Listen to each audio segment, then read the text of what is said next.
most likely the sons of Urvandal. Their name can be translated to turned, twisted, wind, or sometimes water. The Mediterranean Sea was known by the Germanic tribes as the Wendel Sea, meaning Vandal Sea. The Vandals originally inhabited what we call today as Poland, and they started migrating around 410 AD. The Vandals had a hostile history with the Romans, and were not as unified as other Germanic tribes, such as the Goths. Because of this, the Vandals were often displaced, mostly by other Germanic tribes, with many of the Vandals migrating and finding refuge in Roman Pannonia.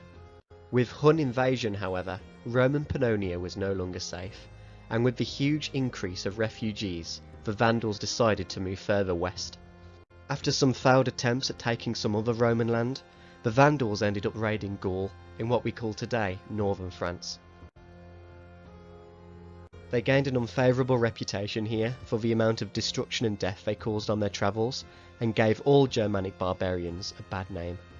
They raided their way through Gaul and ended up in Hispania, where Roman commanders here recruited them as mercenary armies. The Vandals grew unruly, however, and were described as wild beasts rampaging across Hispania. This, along with famine and pestilence, soon caused Hispanian population to diminish. As before Vandal raiding, Hispania was quite safe and an ignored part of the empire. This wasn't helped by Rome being preoccupied with civil wars and not sending aid to this most western province. As stated before, the Vandals decided to settle down in 410 AD. Once the Romans were no longer dealing with civil war and now a threat again, they created 3 kingdoms in Hispania, splitting up from other Germanic tribes who had accompanied them. The first of these 3 kingdoms were the Alani, who were actually a nomadic Iranian tribe that travelled with the Huns.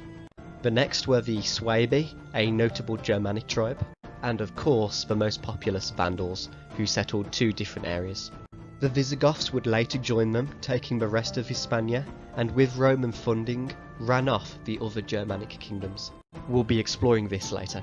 The Vandals were expelled from Roman land, so the king of the Vandals, Gesseric, took North Africa, pillaging towns along the way.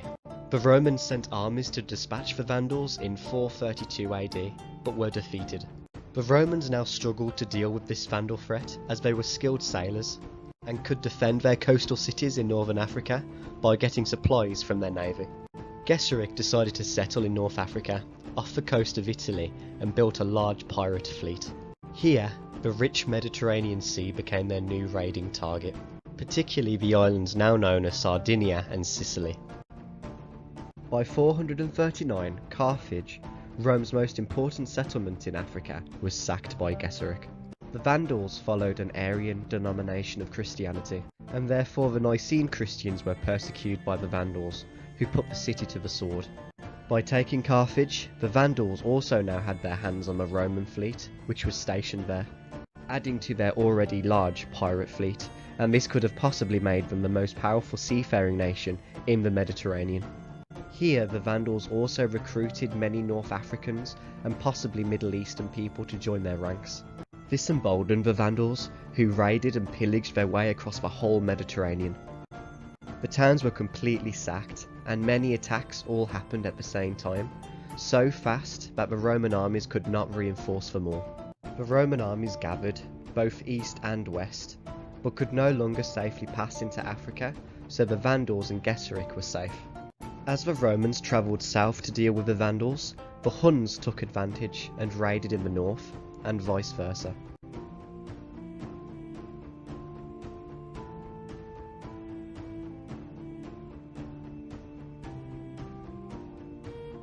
The Romans were the majority population in North Africa at the time, however they simply paid their taxes to the minority Germanic ruling class. Gesseric waited for Rome to weaken before attacking again in 455 AD, after the death of the Roman emperor, and sailed straight for Rome itself.